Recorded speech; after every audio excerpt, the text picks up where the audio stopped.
All right, optimization. This is the last new topic that we cover before the test, and the test is next block day. So we'll spend a couple days on optimization, a couple days on review, and then we'll test next block day. But optimization is this is like real world calculus. People use optimization and use calculus to maximize profits. If you've heard, there's a course called business calculus that some of you, probably a lot of you, will take if you major in something that's not, mathy, but you major in business or accounting or management or something like that. You probably have to take business calculus. And what business calculus does is maximizing profits. That's the idea of business, right? To make lots of money. And so this is the real world calculus stuff. And so that's the good way to say it. The maybe less fun way to say it is that it's calculus word problems. Yeah, I know. Immediately you're like, oh, I didn't want to do word problems. Real world sounded much better than word problems. But it uses this idea of maximums and minimums. So optimization is finding max and mins. Right? So if you're trying to maximize profit, you'd be looking for a relative maximum. If you're trying to minimize expenses or minimize the amount of material you use to make something, those would be examples of maximums and minimums. Do a little bitty picture and then talk about what's going on in the picture, and then we'll do some real world problems here. So that little picture has a max and a min. It's got a max at point A and a minimum at point B. Make a little table here.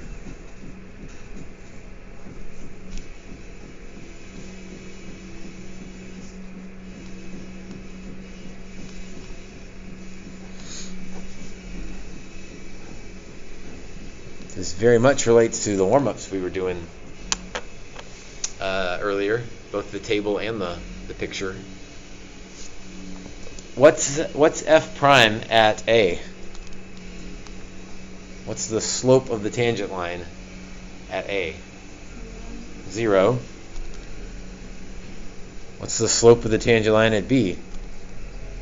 0. So critical points where the first derivative is 0 are undefined. Those are possible maximums and minimums. How about the second derivative at A? At A. Second derivative at A. Positive or negative or 0? Negative. Why is it negative? Because it's concave down. And then how about the second derivative at B? Positive, because it's concave up. And then, we know this from looking at the picture, but we could also make a conclusion without the picture.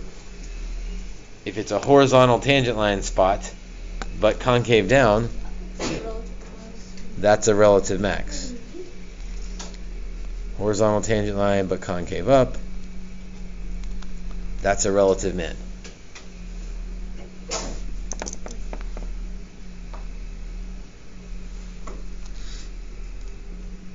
So here's the steps we'll follow today, and then we'll do some example problems.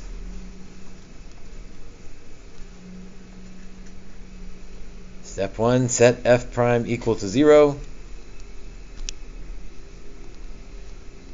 Solve for x. And those are your critical points. Those are your possible maximums and minimums.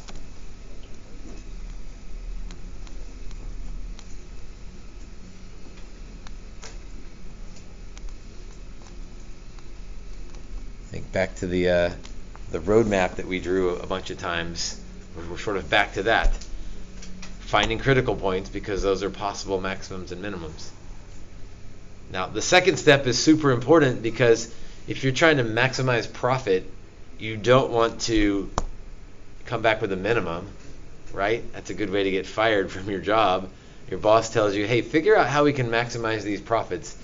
And you set the first derivative equal to 0, and you come back and you're like, let's produce this many widgets, and that'll give us a first derivative of 0, so that's maximizing.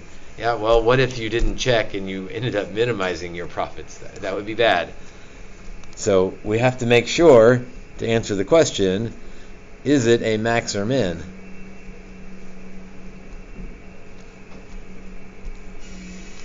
And we'll do that usually with the sign of the second derivative.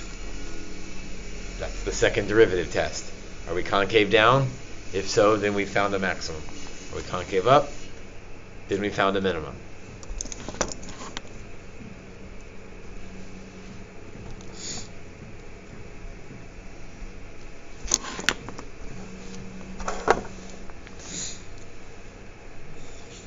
First example.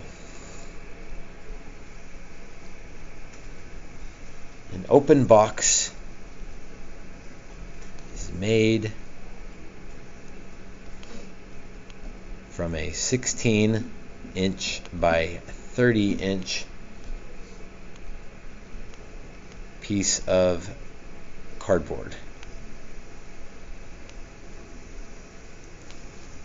An open box is made from a 16-inch by 30-inch piece of cardboard. So we have this rectangular piece of cardboard.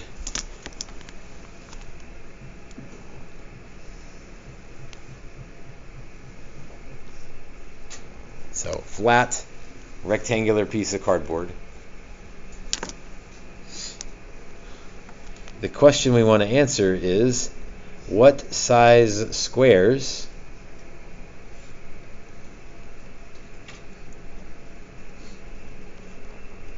should be cut from the corners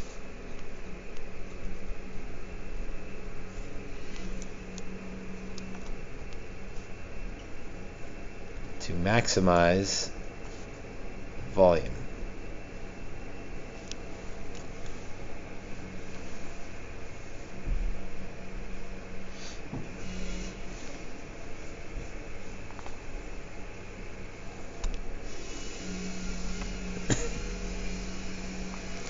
So I guess the first job is to figure out, do you understand what they're talking about and how this is even going to work? This means yes, this means no. And it's okay to be either one. Okay, several no's, a couple of yeses. So we want to cut squares from the corners.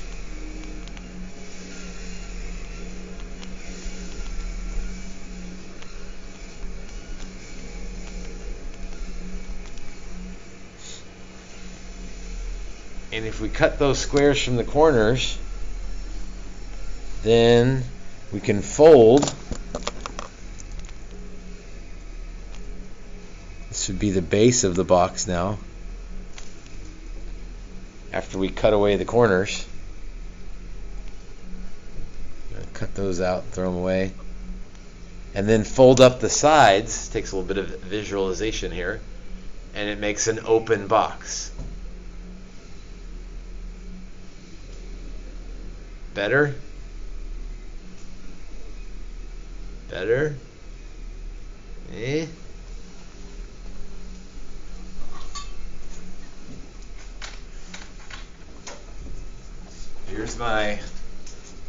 Here's my box that I've already cut the corners out of. So if I fold up the edges now, I've made a box. An open box to carry stuff in. And I want this box to be as big as possible. I want to maximize the volume. And you can kind of start to see if I cut really small corners out, that's kind of this example, then my sides aren't very tall. And so my base is big, but my sides aren't very tall, so I don't know how much this is going to carry. If I cut my corners too big, then my sides get big, but my base gets small. And so I have like this tall, narrow box that maybe doesn't carry much either. So I've got to find some middle ground to figure out what size square should I cut out so that when I fold it up, my box is maximized its volume. Okay, that's a good question. Is it the same volume for all of them? I think I can answer that by saying if you cut out a super small square, like even smaller than these were cut out, then your walls would be even shorter. And if you cut them out even smaller, they'd be even shorter. And so you get a near zero volume if you cut out really small squares. Right? Like you'd have a tray with walls that were that high. That would not be very much volume. This would be more volume than that. And maybe if I cut them a little bigger, I get a little more volume. But at some point, it goes the other direction where my corners I cut out too much. And there's actually a kind of a limiting principle here. If I cut out all the way, then I have no base left. So there's got to be some middle ground in there that maximizes the volume. Does the size of the base need to equal like the size of the sides to maximize it, or is that like? We'll find out. Like, so you're asking, like, does this side length, should that equal this side length? No, does like the size of the base need to equal like the size of the sides, like how tall the sides? Like, does it have to be like the area of the base equal the area of a side? I don't know what I'm asking. Like, it depends on what you're starting with, and yeah, it depends on what you're starting with. So the answer is no. You don't know initially. Yeah. So let's see if we can figure out the way to maximize volume. So if volume is what I want to maximize, then I need an equation for volume. And I'll take its derivative and find where the derivative of volume is 0. But I need an equation for volume. Volume of a box is length times width times height. Now, I don't have any lengths or widths or heights yet, but that's the formula for the equation for the volume of a box. So let's back up and label what we know. We said before we made the cuts, this thing was 13 by 16.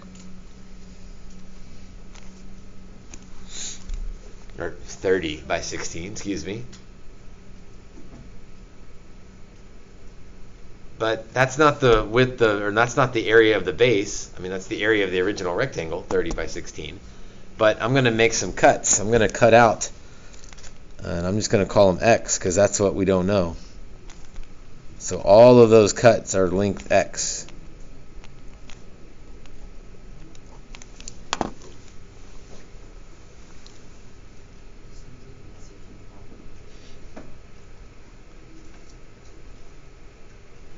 So now let's start thinking about length and width and height.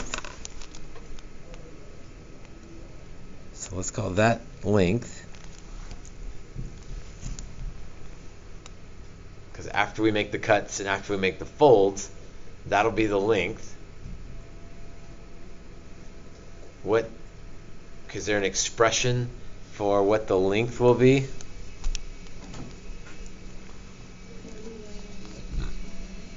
Good. 30 minus 2x. It was 30, and we cut x off of each end, so the length will be 30 minus 2x. I could label it on the picture, but that's going to get kind of crowded in there.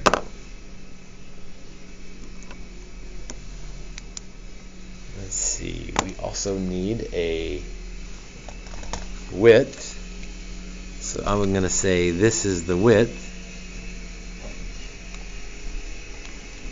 So if that's the width,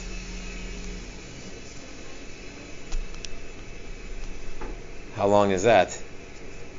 16 minus 2x. And how about the height? After we make our folds, maybe this helps. Put that right there. So there's we cut a square out that was x wide. We make the fold. How tall is our box now? X high is our box. So the height is equal to x. So the volume is 30 minus 2x times 16 minus 2x times x.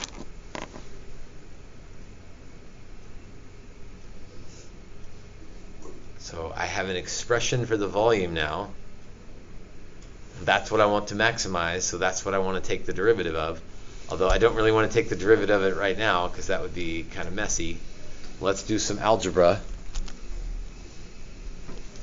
I think I would want to FOIL first and then distribute the x. So let's do that part first. This you would definitely have a calculator for because you're going to get some weird numbers and big answers and decimals. I say that. I think you'll have a calculator for it. 30 times 16 would be 480. 16 times 3 is 48 with the 0. That's the worst one. Outside would be minus 60x. Inside minus 32x. And last plus 4x squared. But don't forget we still have an x on the outside there.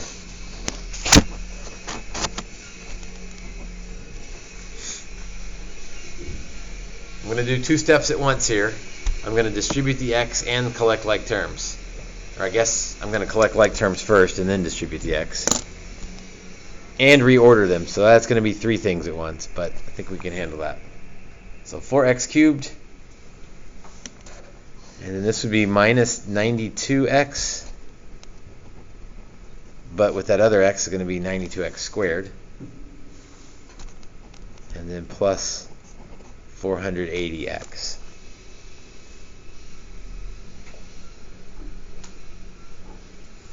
So now I have an equation for the volume of the box based on how much x I cut out. So I want to maximize that. So let's do a dv dx. You could call it d prime if you wanted to, but more specifically we're taking the derivative of the volume with respect to x. So 12x squared minus 184x plus 480. Like we're right on the verge of needing a calculator here. Maybe we crossed that bridge already for you. We want to set that equal to 0. We hope it factors. It'd be really nice if all of those would divide by 12. Let's see. Pull up my calculator. 184 divided by 12. Fingers crossed. Oh, it doesn't work for 12. So, I bet it works for 4, because 184 would be divisible by 4. 480 would be divisible by 4. 6. That's a good question. Nope. Good try. Good thought.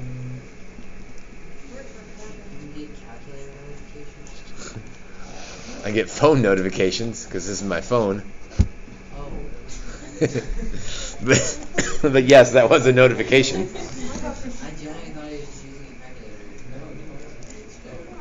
184 divided by 4.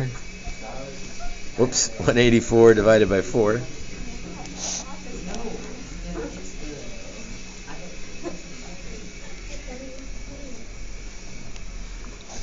What app is that? Well, it's an Android, so that's probably rules out everybody right there. But school stuff, Wabbit Emu. If you have an Android phone, it's a free app.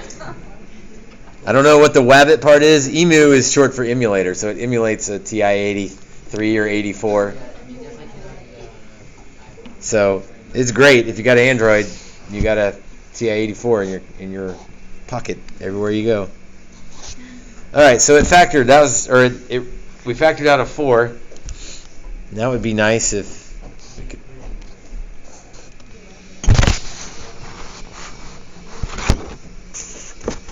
I mean, I can put it out there if you like, but because it's equal to 0, I can throw it away. It's not important to keep it on this one. Let's see, it's got to be 3x and x, and then I need things that multiply to 120 and combine to make 46. Ugh. Let's see. Is there an easy way to figure this out without knowing the answer?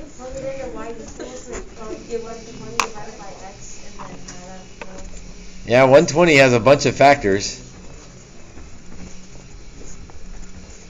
I'm assuming it's not any of those ugly ones. 5 and something. 6 and 20. 7 probably doesn't work. 8 and 15 maybe?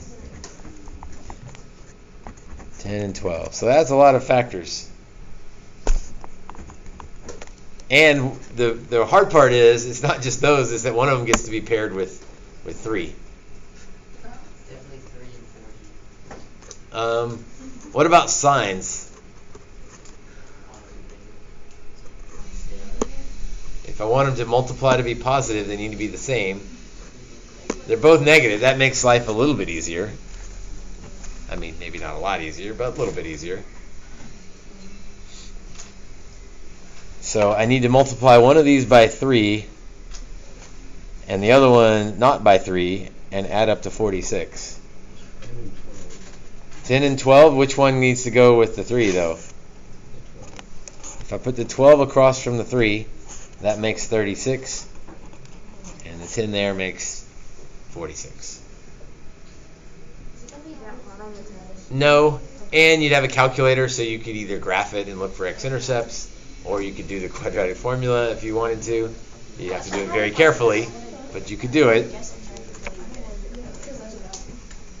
So x equals 10/3 and x equals 12. Those are our critical points. Those are our possible max or min. We need to be careful. We want to make sure we maximize the volume of this box, not minimize it. And those are the size of the cuts we'll make. Look back at the picture and see if one of those makes more or less sense, or one of them doesn't make sense. That's how big the cut is. Look back at the picture. Let's see, 10/3 is 3 1/3, if that helps us think about things. What's wrong with 12? It's too big. Like, mathematically it worked fine, but if I cut 12 inches in from this side and 12 inches in from this side, I have like some negative box going on here. So I can't make a or maybe ask it this way: what's the largest cut I could make? 8.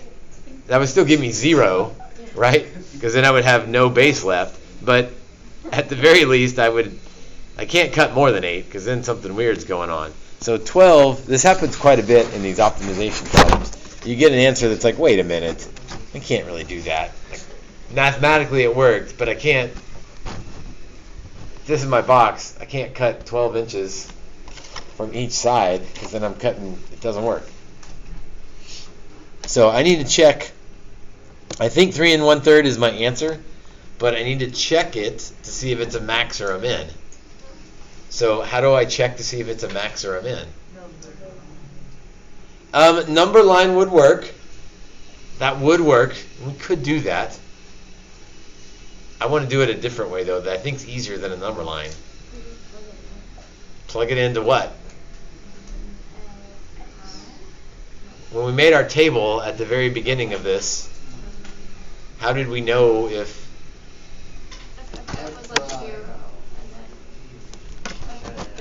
f double prime? So I need a second derivative. Why? Because I need to know if it's concave up or concave down. Because both of the f primes are 0. Both of those are 0, but so number line would work. I just don't want to plug. I think a second derivative is easier.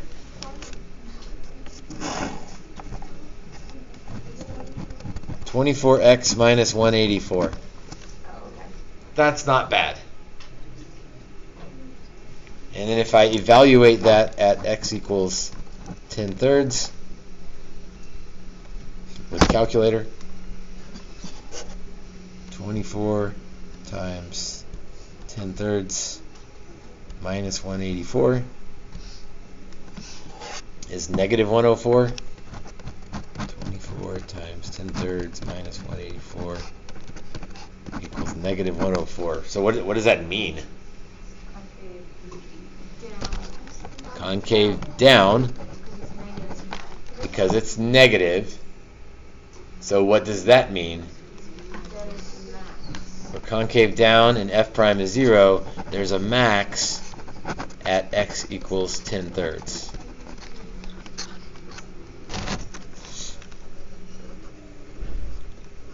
You know what? I need to add a third step to this.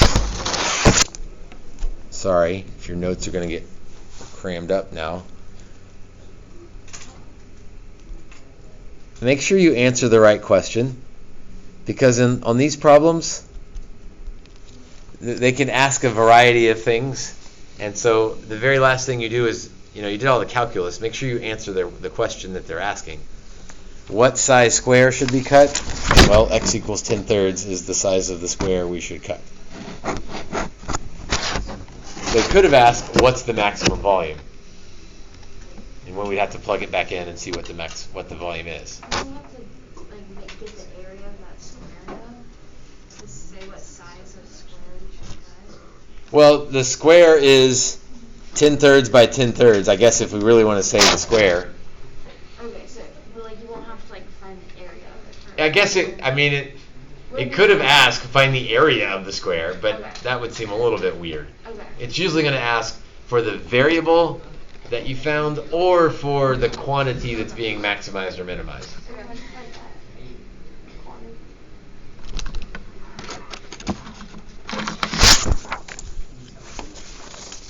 You just plug X back into the whole thing. You would just plug x back in. If you wanted to know the volume, we have an expression for volume with x in there. So we would plug 10 thirds back in, and either in this statement or in this statement, either one, to figure out what volume we got.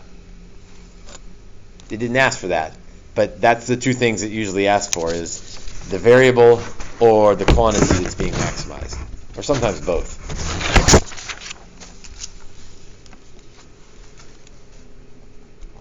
Example number 2.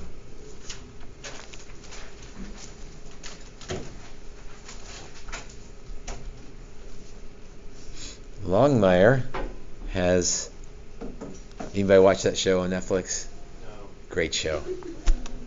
He's a sheriff in Wyoming.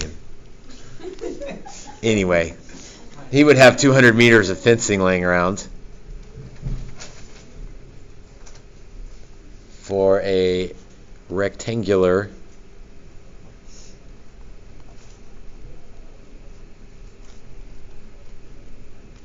horse pen next to his house. Maybe it's next to his barn. I don't know.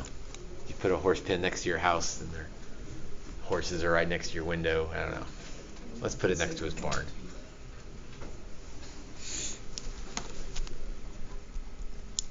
Let's find the maximum area of the pen.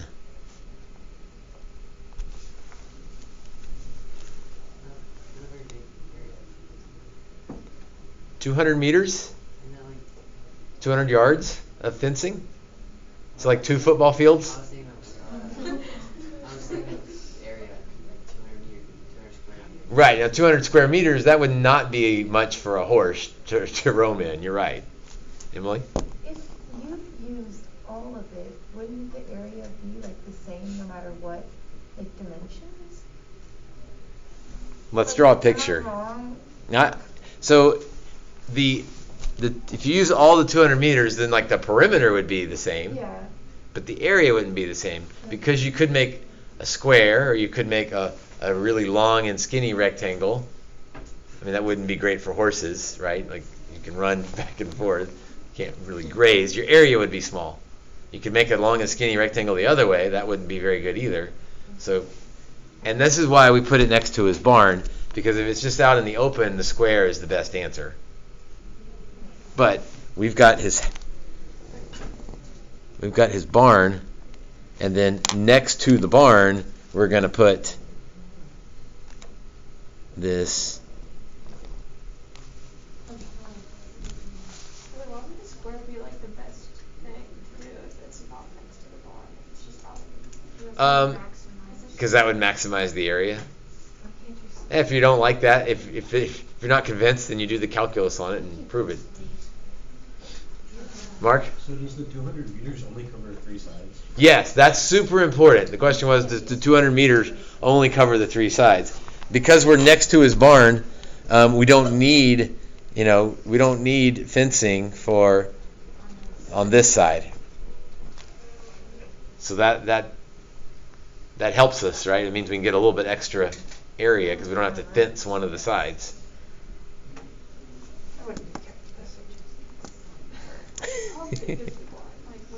The barn is longer than the areas, or longer than the sides. We don't have to worry about that. Would complicate the problem even further if the barn wasn't long enough. So then could you force it into being a square? You could, but would a square still be the best? Because basically this is like free side right here. This is free fencing is another way to think of it. Oh, okay. Right? So I'm thinking I want this to be longer because this doesn't cost me anything. You don't want to be too long. Right, if I go too long, Then it doesn't reach. yeah, it either doesn't reach or it's just too skinny, right? Like if I do, I don't know if that shows up. That's probably not right. And if I go way out this way, that's probably weird looking too. So somewhere in the middle, I want to maximize my area for my horses to graze. And one way to do this lesson is to put you in groups and make you all just pick areas and we'll see who's is biggest. But that takes a lot of time and it's not really the right answer anyway, so all it does is illustrate that there are different areas that you can get. Let's see.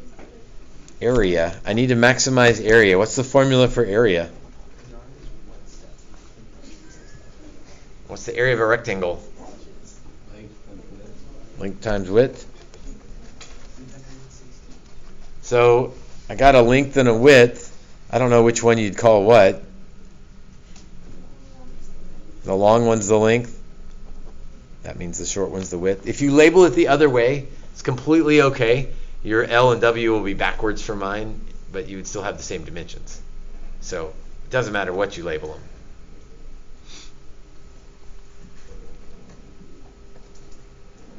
Okay. Well, this is not enough because I got 2 variables there. There needs to be some way that L and W are related to each other.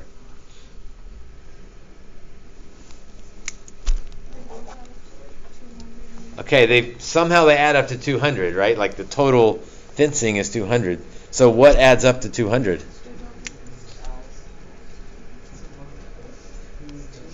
Two W's plus an L is 200.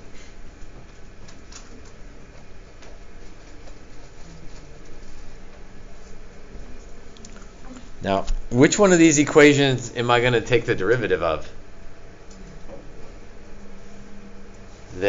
We could call it the area one or the perimeter one. What am I maximizing? The area. So that's the one I'm going to maximize.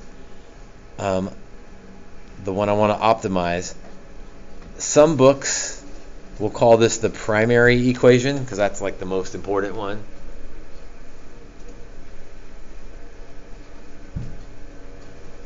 Which means that this other equation is the secondary equation.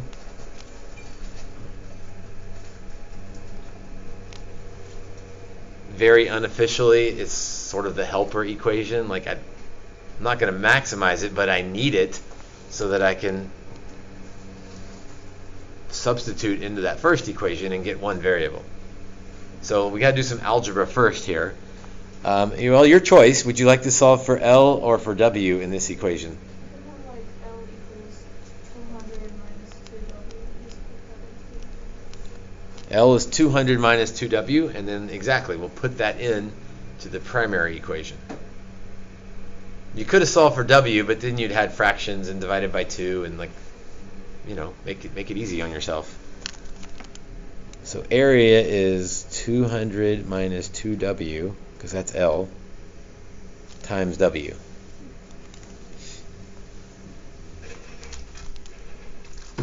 I could derivative there, but then that would be product rule, and it would be easier to do algebra first. So 200w minus 2w squared. Is it okay to switch those around so it's like in Like the order you want them to be in, like this? Yeah. Definitely. Or Like that? Yeah, you can definitely do that. Let's see, I want to maximize the area, so that's the one that I'll take the derivative of, which is why I wanted to get it in one variable. So here's why we kind of dropped the a prime. You can still use it, but I technically need to say what I'm taking the derivative with respect to. So I'm taking the derivative area with respect to w. I mean, either one's going to give me the same thing, but I like the better order. So negative 4w plus 200.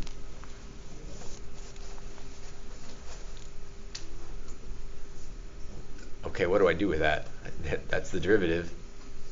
How does that help me? set it equal to 0? Set it equal to 0, because where the derivative is 0, there's a possible max or min.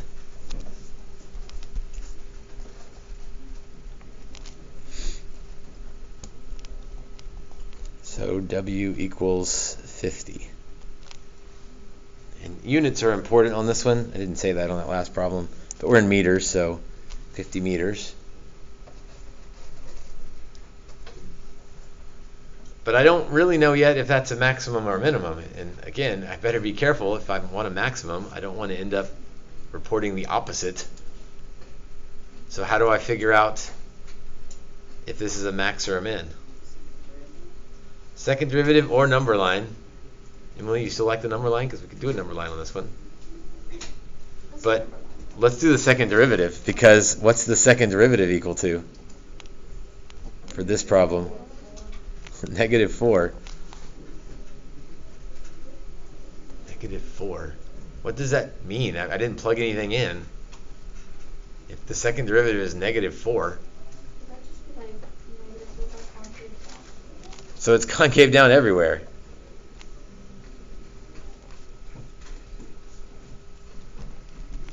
Which is fine for us, because if we're concave down and a prime equals 0, or I guess like the combination of those two things, means we found a relative max.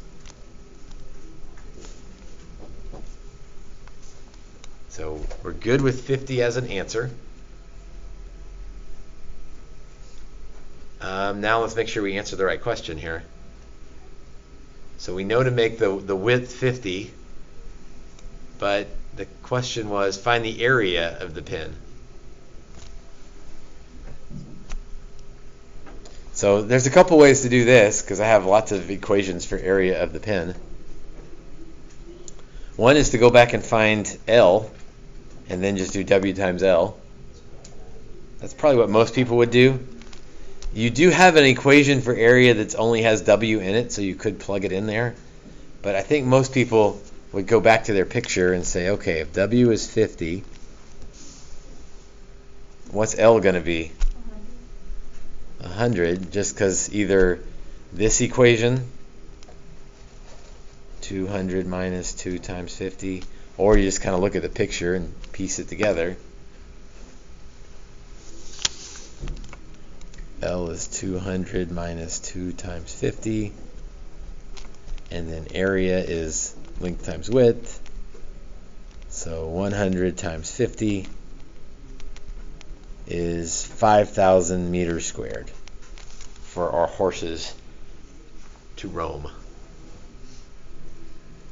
one's the 5,000 that's on the box? So that would be the, again, on the boxing thing, the graders tell us not to box.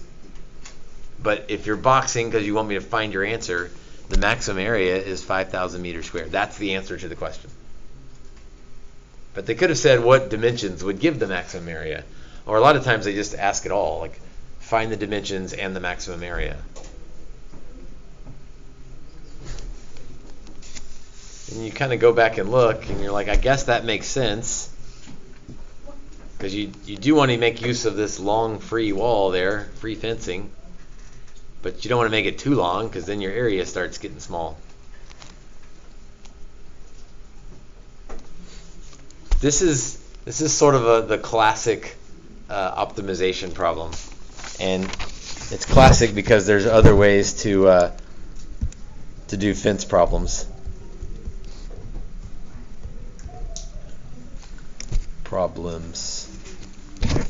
So we're not going to do these, but you can do a problem that says 3 adjacent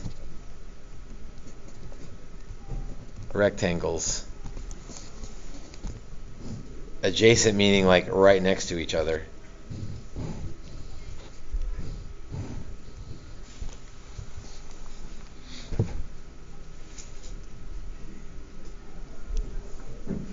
So if you call, let's see,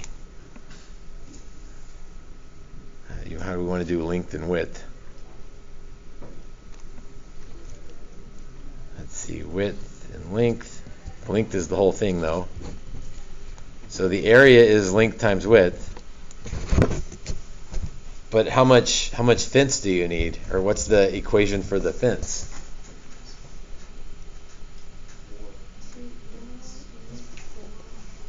Yeah, you need 2 L's, and I mean it helps to just label them all. Make sure you don't leave any out. 1, 2, 3, 4 fences, or four widths. So we can tweak these problems to give you kind of all the same thing. It's the same type of problem. We could ask for 2 adjacent rectangles.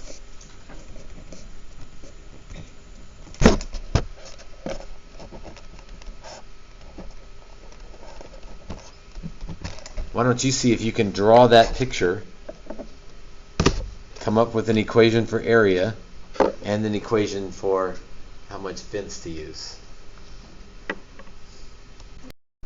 How much fence would we need, or what would be the equation for the? It's great. I love that book too. What's that? I'm sorry. 2 lengths plus 3 W's. Yeah, and I don't want to call it perimeter because perimeter would be the outside. It wouldn't include that middle fence there. So we could come up with all sorts of arrangements of rectangles. Area is length times width, and then figure out how much fence there is. And then the fence equation is always the helper equation. The area is usually the one you want to maximize.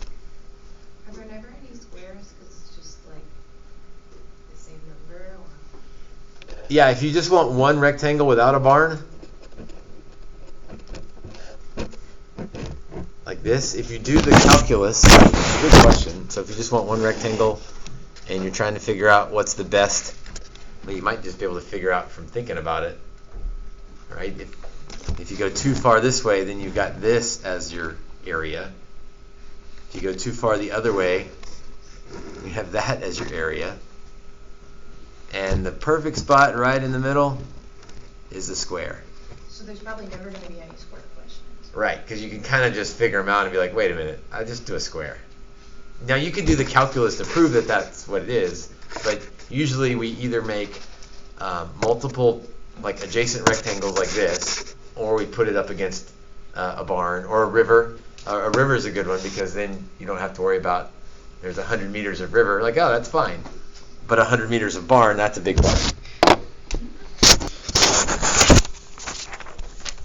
One more.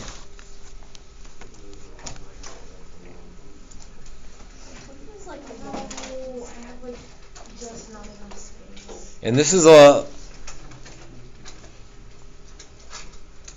You know what? Let's don't do this example because it's terrible. Yeah. Let's do one off of the homework together. Number 1. Find 2 numbers whose sum is 10, for which the sum of the squares is a minimum. What the? Squares are in this thing. So 2 numbers whose sum is 10. Say that again, Izzy. X plus Y equals 10. X plus Y is 10.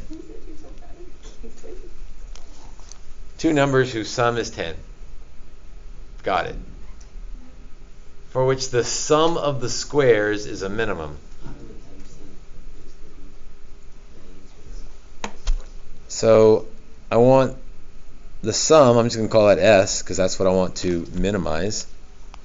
What's the sum of the squares? What's the equation for the, I mean, I'm practically giving away the answer by saying it. What's the sum of the squares? X squared plus y squared. The sum of the squares. And that's what we want to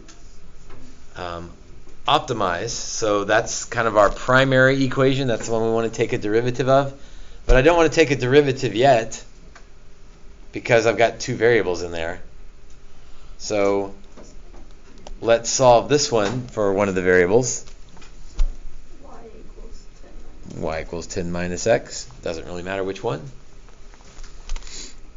So S equals x squared plus 10 minus x squared.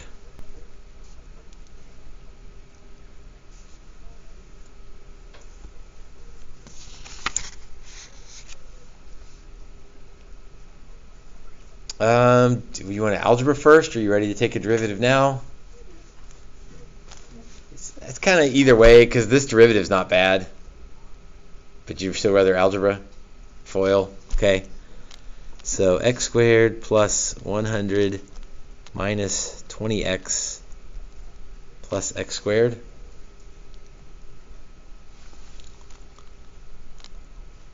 So that would be 2x squared minus 20x plus 100.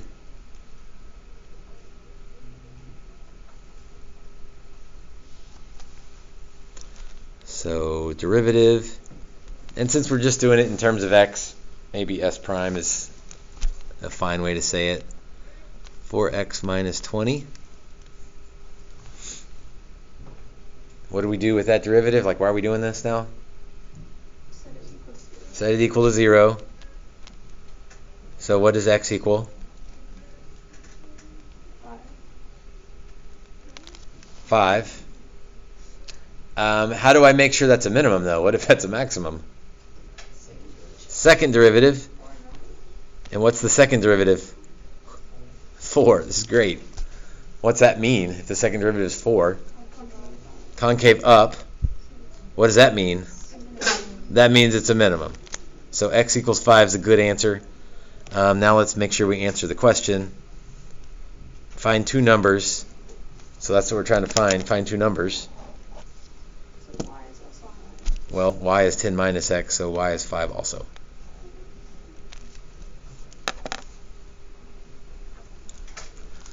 All right.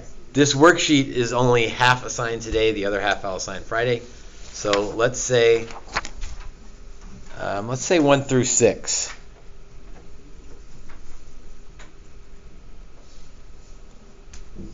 Four is kind of tricky, but it gives you a hint. The rest, I think, are relatively straightforward. Answers are posted. Friday's assignment will be 7 through 12, so you kind of know what's coming if you need to plan ahead. But today's assignment, Wednesday, 1 through 6. Friday, we'll assign 7 through 12. So no new notes on Friday. I'll just work some of 1 through 6 and then maybe some of 7 through 12. And that'll be it for Friday. If you're looking at the calendar, there was a quiz question mark on there. We can mark that out. That's not a quiz on Friday. All right. I know this is new. I know it's a little bit challenging, but try some of these, okay?